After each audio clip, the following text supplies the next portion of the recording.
What's going on, guys? Neil Orfield here, and I'm going to show you how I will be setting up my fantasy cruncher for DraftKings for tonight's showdown slate between the Broncos and the Chargers. I'm going to start, as I usually do, by adjusting my columns on this main screen. I'm going to go to, I have a quick view saved of my settings, how I like to see them. And now I can see I have my projections, ownership projections, all of the information I find most useful right here in the center of the screen. That's all I'm going to do for now on the main screen. Most of the work I do here is going to be in advanced options. So I click advanced options, and I'm just going to be using two tabs here. I'll be using the general tab and then the groups tab. So starting with the general tab, unique players per lineup. This is just how different your lineups are from each other. I don't mind if my lineups are, just one player apart from each other. I'm doing 150 lineups, so I leave this at one unique player. If I were doing fewer lineups, like maybe 20 or fewer, I would probably set this to 2. But since I'm doing 150, I'm going to leave that at one unique player per lineup. And then I'll go down to the team salary. I don't set a minimum salary for my team. I do set a maximum salary for my team. The only reason being because this is Showdown, you don't have that many options. And a lot of people are going to be playing the same lineups or very similar lineups. I want to avoid playing lineups that are going to be duplicated 100 times, 200 times. So one way to do that, one way to get a little bit unique in my lineups is just to set a max salary below the $50,000 that DraftKings lets you play. A lot of people automatically think if they're not using that full $50,000 salary, they're probably not making a good lineup. They can improve it elsewhere. I don't really think that's necessarily the case. Maybe the lineup will project somewhat better, but not enough to offset all of those duplicates that just make it so that even if you win, if you get super lucky and your lineup is the best lineup out there, you're still not going to win a lot of money if you're duplicated 200 times. So I would rather play lineups that are not going to be duplicated a lot, even if they do have maybe slightly lower win probability. So I just put in a salary cap here of 49,000. This is up to you how much you want to leave there. If you're playing a small field GPP, I should mention here, this video I'm setting up for the largest field GPP on DraftKings. If you're playing a cash game, don't put any salary cap in there. Just use the max salary, or at least allow it to use the max salary. If you're playing a small field GPP, maybe you don't want to leave a lot of salary on the table either.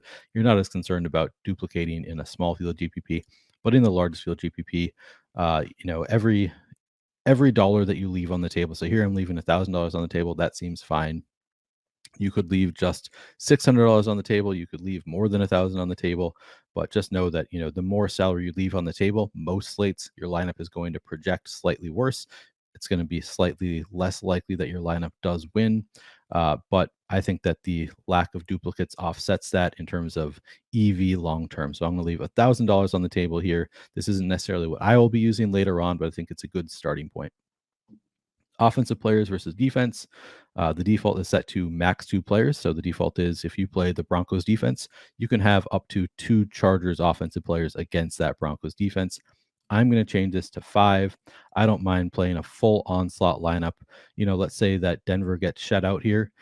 The defense might be the highest scoring play from Denver. If they score like a pick 6, get a fumble recovery for a touchdown, or just have a lot of sacks, some turnovers, they could be the highest scoring play from Denver in the event that they don't put up a lot of points. And then I'd have, 5 Chargers players on the other side. I don't mind that at all. If I have 5 players from one team against just the defense from the other team, it is far from the likeliest outcome, to be clear, but it's also something that not a lot of people are going to play. And, in certain games, I think it can work out that one team just doesn't really put up any points. Maybe their defense is actually the highest scoring player from that team, or at least the highest scoring point per dollar player that allows you to play the 5 players that you want from the other team. So I'm going to set that at 5. It doesn't happen that often anyway in my lineups that I play 5 players from one team against a defense, but I'm going to allow it to happen just as a, maybe slight negative correlation, but not as negative as most people are going to assume. So that's why I'm setting that to 5 players. Global exposure cap. I'm going to leave this at 100%. So I could theoretically get to 100% of any player. If they project well enough, they could make it into 100% of my lineups. Some slates, I'm totally fine with that. I probably won't be playing 100% of any player on this particular slate. I'm also going to go in on the main screen and set a cap on my exposure to players in the captain spot in particular. I like to spread out a little bit there on a lot of slates.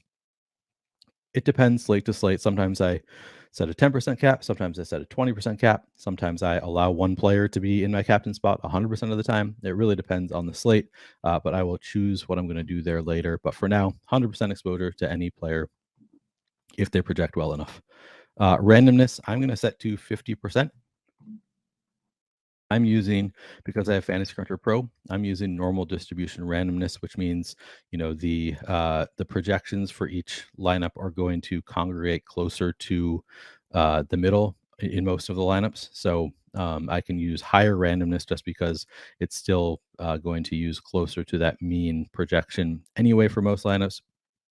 If you're using classic randomness, you could consider using a lower number here, maybe 30 or 40%. That's also just a matter of how much control do you want over your lineups. The more control you want over your lineups, the lower you set your randomness. I think 50% works for me, but if you want more control, you could set that to 0%, 10%, whatever you want. Excuse me. Minimum projection included in calculation. The default is 3. This just means that any player with a projection below 3 fantasy points isn't even going to be included in your player set. So just be careful. There might be players that project. I think Trey McKitty, as of last night at least, I haven't looked this morning, was projecting for 2.95 fantasy points. So he would not be included in my player set if I leave this at 3 and leave him at a 2.95 projection. I might want to play some Trey McKitty. He's been pretty involved for the Chargers.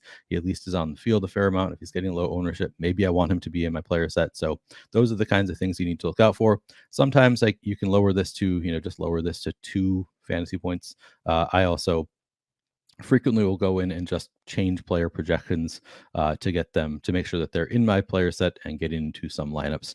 So I'm going to leave that at 3, but if you are not going to adjust projections and you want to get some of those players, you could change that a bit lower. Hey guys, if you're a new Stokastic Plus Platinum or NFL user and want to give our NFL DFS tools a test run before purchasing, we have a great offer for you. Get access to all of our NFL DFS tools 100% free for 3 days. This includes full access to all the premium content and tools for NFL DFS that we have to offer on Stokastic.com, including new tools such as our lineup generator and player compare, as well as player projections, ownership projections, top stacks, our boom bust tool, and so much more. Click the link in the description of this video below to join to activate your 3-day free trial now.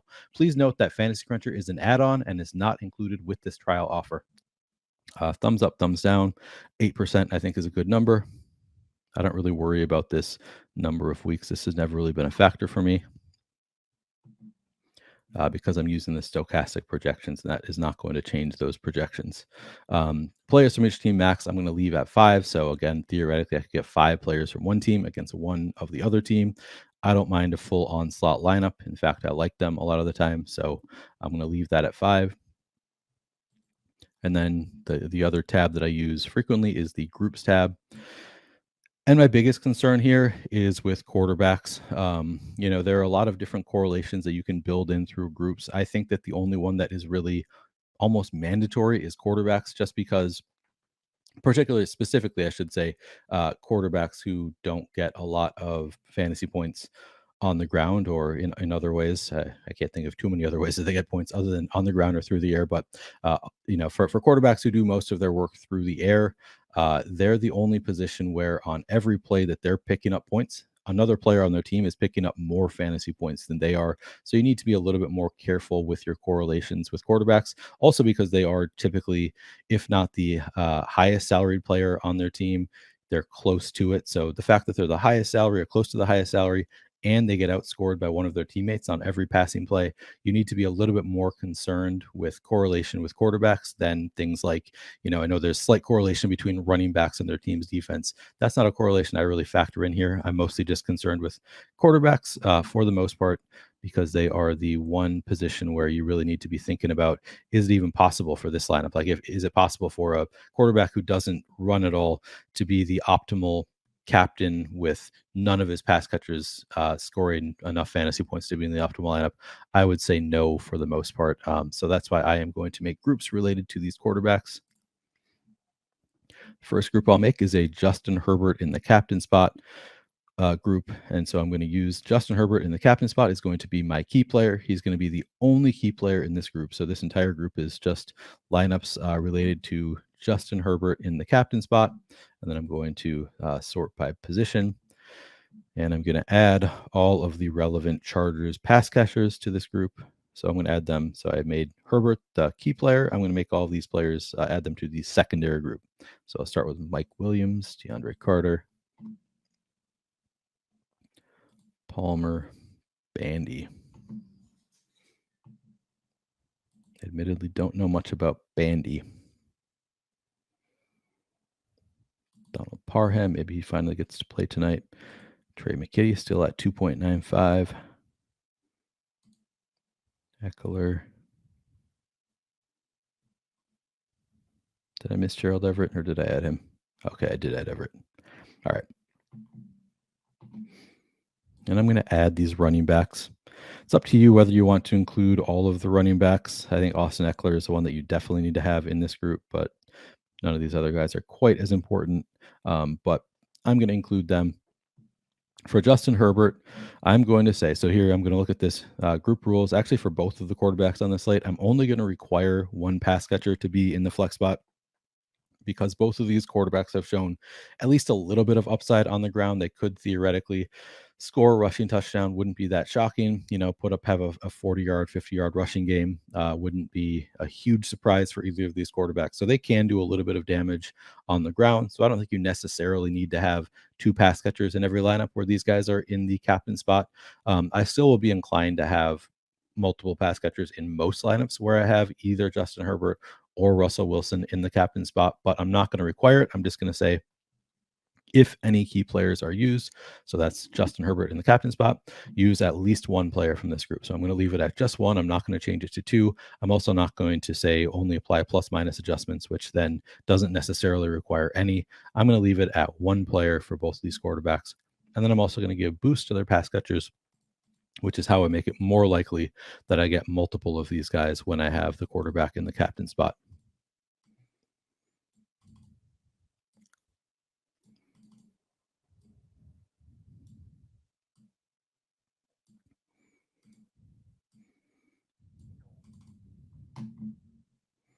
Maybe a slight boost to Eckler. I'm not even going to give a boost to the other running backs. But you see, in general, I'm giving smaller boosts to the players who have higher salaries. The reason being, it's a little bit harder. There's a thinner line for Mike Williams to do well enough to make it into the lineup and be, good enough to be in the flex at his salary, but also not outscore Justin Herbert. It's possible, certainly, but it's a thinner line there. So I prefer, I give bigger boosts to the players who have lower salaries, who I prefer to be in those flex spots. Also, both Mike Williams and Austin Eckler project so well that you don't really need to give them a boost, maybe even six a little bit. I'm just giving a tiny little boost to Eckler. And this is, again, I've said it in past videos, this is not a science at all. These are numbers that I just started playing around with, approximately 10%, 15%, whatever I want it to be in these boosts that I'm giving.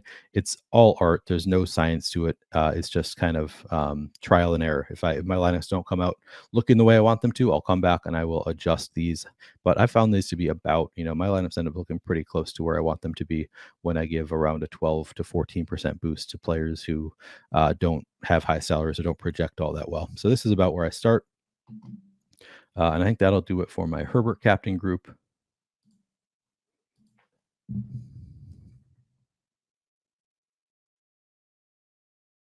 right, now I'll make a secondary group. Herbert in the flex spot. All right, now I'll make a Russell Wilson captain group first.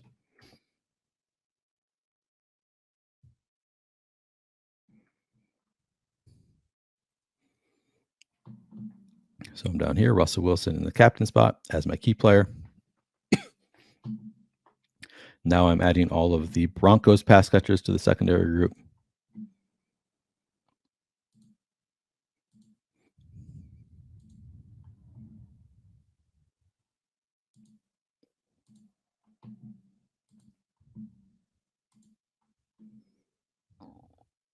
Might finally have Greg Dulcich playing a game.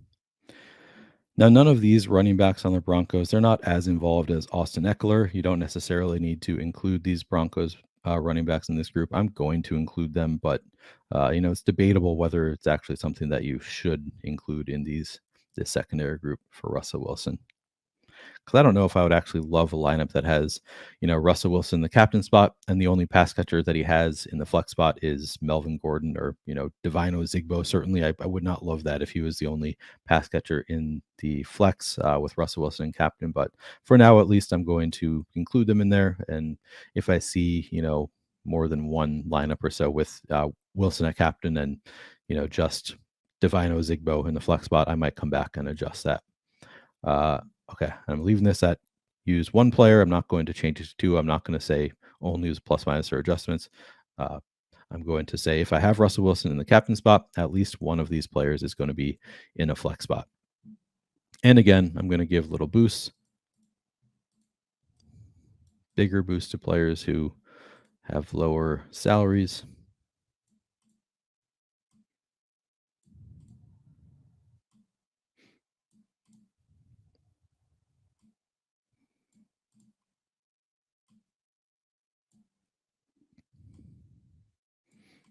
And again, it is possible for a guy like Courtland Sutton to be, optimal in a flex spot and not outscore Wilson.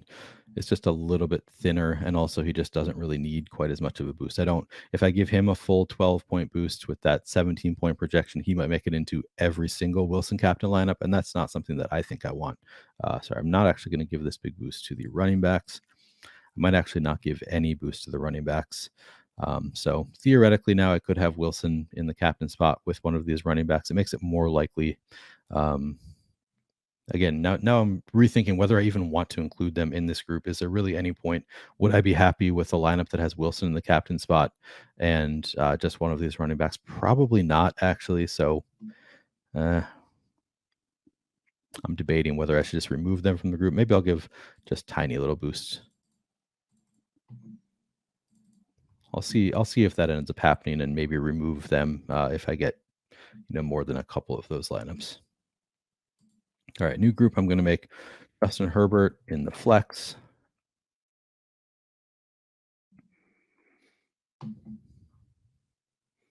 Now, I don't think you necessarily need to make this group. I think that, so I'm making Herbert in the flex as my key player. I think that with his rushing upside, he could theoretically make it into the optimal lineup in the flex spot without bringing any pass catcher along with him. So I'm not sure if I'll necessarily require another pass catcher in the lineup with Herbert in the flex. I'll think about it. I'll at least give them boosts.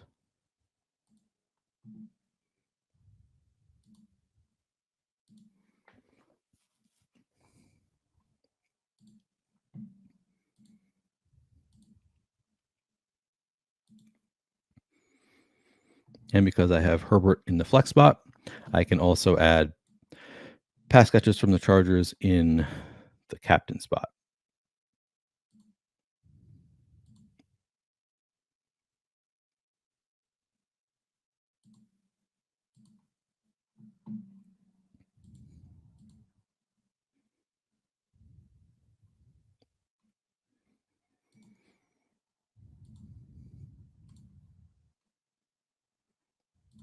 Okay, looks good. All right, so if I leave it just like this, all I'm saying is if you have Justin Herbert in a flex spot, require at least one of these players elsewhere in your lineup. The debate I'm having is, do I want to only apply plus minus adjustments and then give these guys all little boosts? Because theoretically, I think Justin Herbert could be in the lineup at the flex spot. He scores a rushing touchdown, 40 yards on the ground, maybe throws a ball around, maybe throws one touchdown to Mike Williams, and Mike Williams doesn't do a whole lot else to pay off that salary. I think it could happen that Herbert is optimal in the flex spot without bringing any pass catcher along with him elsewhere in the lineup. But I think most likely he will. So I think even in my 150 set, I'm probably going to require at least one of these players, and I'll probably just leave it at that. If Herbert's in a flex spot, at least one of these players somewhere else in the lineup. I think that'll work well for the most part. I don't know that I love the idea of having just Herbert from the Chargers on DraftKings in particular. On FanDuel, I probably will allow it. On DraftKings in particular, because it's full PPR, I think it's a little bit less likely that Herbert becomes optimal at his price tag without bringing along at least one pass catcher. So I'm going to leave it at that. And then I'll make a Wilson flex group.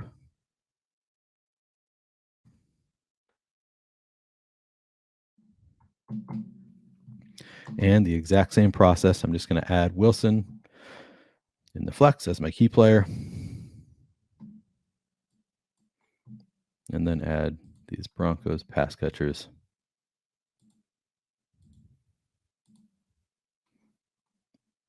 to a secondary group.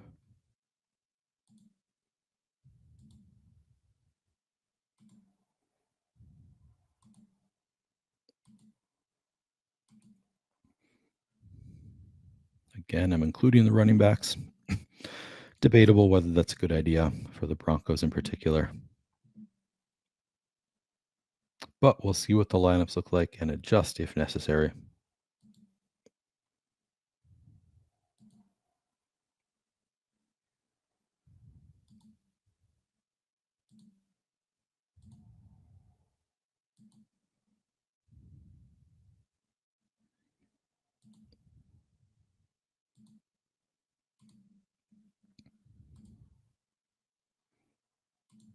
Okay, I think we're looking good. All right, I think those are all the groups that I typically set. You could always set more groups. I've shown different groups you can set in the past. You could say, if you have any Broncos wide receiver in the captain spot, at most one Broncos wide receiver elsewhere in the lineup. There are a lot of different, or same thing for Chargers, obviously. There are a lot of different groups that you can set to make your lineups correlate a little bit better, but typically this is going to be good enough for me. I just want to make sure that my quarterbacks are correlated because, again, they're so expensive. They don't score fantasy points on most plays. On most plays that they're scoring fantasy points, they're being outscored by whoever they threw the ball to. So you have to worry a little bit more about the correlation with quarterbacks than other players in your lineup. So I'm going to save that. And now I'm just going to, I'll go into my captain spot. And on this slate, I think 20% is a good number. So I'm going to set a cap on every player in the captain spot at 20%. So I can't get more than 20% of any player in the captain spot. And now I'm just going to see what these lineups look like when I crunch. Use my projections. Crunch 150. All right, couple onslaught lineups to start. We've got Herbert in the captain spot with 4 receiving options, including Eckler in the flex, and then just Eric Saubert coming back for the Broncos. That's fine. It's not the likeliest lineup to get there, but maybe Eric Saubert scores a single touchdown. He can outscore Russ. The salary, we couldn't afford Russ in this lineup anyway. So this lineup is at least plausible, could win. Second lineup, we see Wilson with both Judy and Sutton. And then we've got Eckler and Carter on the comeback with Brandon McManus also for the Broncos. Looks good to me. Cortland Sutton, the captain spot. We've got Russell Wilson in the flex spot with just one other pass catcher for the Broncos. Looks good to me. I've said it before. The article that I write each Monday and Thursday. I don't mind if you have Cortland Sutton in the captain spot without Russell Wilson. That's totally fine with me.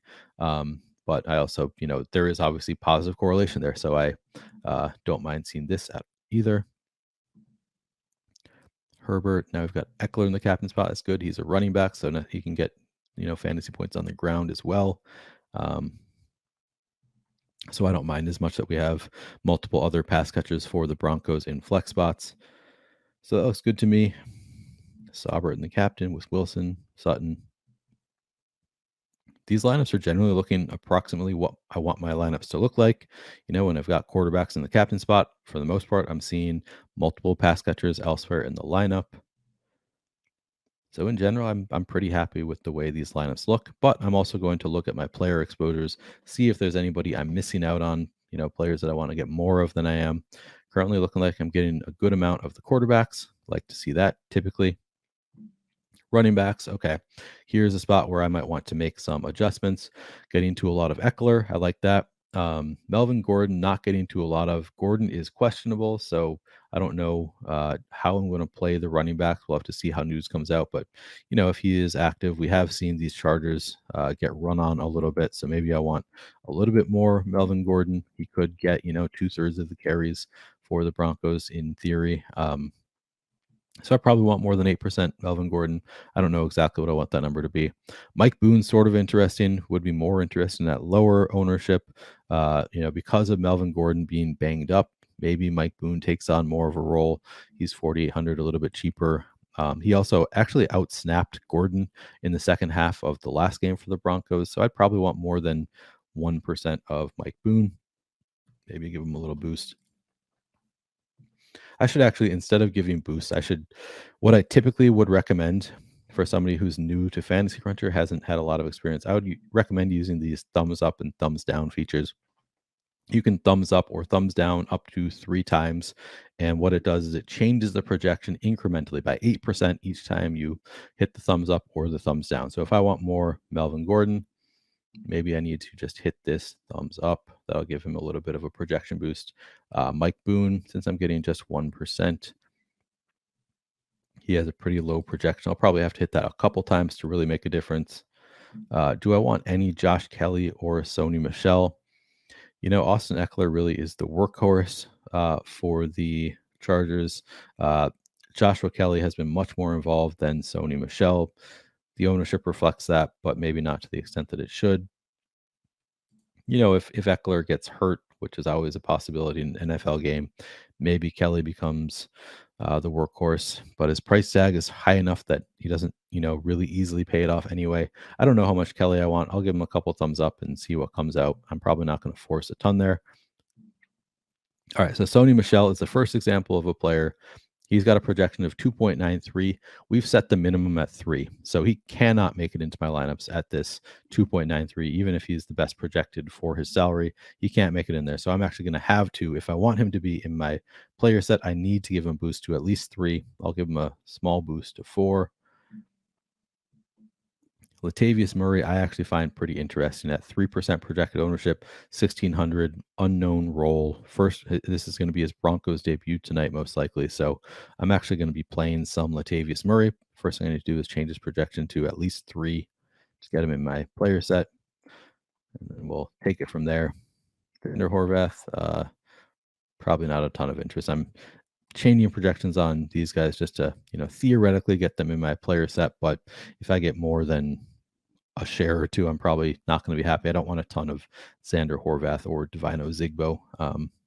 More interest in Latavius Murray for me. Okay.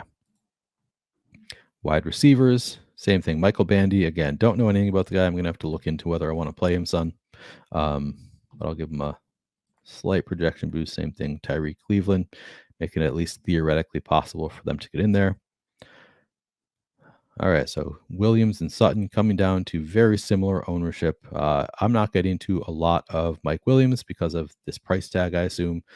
His projection is actually lower than Cortland Sutton's, but maybe I want more than 21%. Then I'd go in, give him a little thumbs up. For the most part, getting to a good amount of all of these receivers. KJ Hamler is a guy that I might take a little bit of a stand on. He has not been very involved for the Broncos. The offensive coordinator did say this week that they'd like to, that he's earned the right to have more opportunities. Of course, that's just coach speak. I don't really know if I want to be buying into coach speak. It's usually a lot of nothing, but I do think that KJ Hamler is a pretty talented wide receiver. So I think if he's going to be low owned at 3,000, I'll probably take more shots in the field there. All right, I think that'll do it for wide receivers. I'm getting to a ton of DeAndre Carter. Maybe I give him a slight thumbs down. So now, I've given a thumbs up to Hamler, thumbs down to DeAndre Carter. All of this makes it more likely that I'm going to get to more of the lower owned Hamler, but it's going to be, I'm going to crunch several times and see what comes out until I'm happy with what I'm getting. Tight end, Gerald Everett, 33%. Makes sense. Gerald Everett looks great. The Broncos tight end situation is always a mess. Eric Saubert is questionable coming into this game.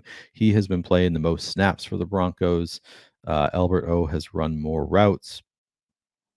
If Albert O is going to be lower owned, maybe I want to get to more Albert O. rather than Saubert. There's also the Andrew Beck has been playing, here and there. All right, we'll see. I'm going to give Parham a little bit of a boost. Theoretically make it in. McKitty, Beck, Tomlinson, man, it's just a mess. The Broncos tight ends do not enjoy that situation. And then Dulcich, he's the one that I'm maybe the most inclined to play, just because low ownership. If he does play, this will be the first game of his NFL career. He was a guy who was supposed to be competing for that starting tight end job before he got hurt in the preseason. So I do have some interest in Dulcich. Maybe I'll give him a slightly bigger boost. Again, I don't even know if these guys are going to make it into my lineup with the boost I'm giving them. It's going to be an incremental change here and there. All right, getting to a lot of Dustin Hopkins. He projects better than Brandon McManus. I'm not sorting here. I'll sort by salary. Getting to a lot more Hopkins than McManus, but McManus is a talented kicker. I'll give him a little bit of a boost. Maybe I want more than 13%, or at least maybe I want to get to 13%. And because I'm giving other players boosts, because all projections are relative, I need to give McManus a little bit of a boost just to stay at this number. And then defenses, the Broncos are the better defense, but a worse matchup against Justin Herbert. I don't really know how much I want of either of these defenses, but I'm going to give them, I probably want more than the 8% and 5% that I'm getting currently. So I'm just going to give, I'll give thumbs up boost. Make it a little bit more likely. And then I'll crunch again. See what comes out. All right, so getting a little bit more of the defenses with the thumbs up. 11% McManus now. Much less Hopkins than I was getting previously. I think 33% or whatever I was getting is probably more Hopkins than I wanted anyway. 12% Dulcich. I mean, I'm well over the field at 12%, and he's a guy who he might not even see the field today. I don't know if I want 12%, but maybe I'll think of adjusting that later. Still not getting any Albert O with 2 thumbs up. Maybe I need to actually just give him a manual boost if I'm still not going to get any. Gerald Everett, now I'm getting a little bit less. Maybe I don't want to do that. Maybe I want to give him a thumbs up too. Anyway, this is again, this is my process. I'm going to be going through several times, looking at the exposures I'm getting to different players. Do I want to give thumbs up, thumbs down? Do I need to be giving manual adjustments if I'm still not getting to any players after using the thumbs up, thumbs down? This is just kind of my thought processes. This is not an exact science, and hopefully you're not making the exact same decisions that I am with some of these players, because if we're all making the same decisions, we're going to have pretty similar lineups, and then we're going to run into those duplicates again. So my hope is that you're not going to have, the exact same thought process of mine, but you're going to have, maybe you'll have something similar. You'll make some of the same decisions, and we can all win some money together. But in general, this is my process, just going through position by position, looking at projections relative to salaries, relative to other players, and adjusting little bits here and there until I get player exposures that I like and lineups that they're correlated the way I want them to be. And currently, I think these lineups all still look pretty well correlated. So I am happy with how they're looking. I'll still make some adjustments later on to some of these projections. I often will crunch literally 20. So I think I've crunched as many as, 30 or 40 times on some of these showdown slates. So I can crunch several times before I actually get to the lineup set that I end up entering. But this is my general process. Good luck tonight. Hope you can find some success using this or a similar process.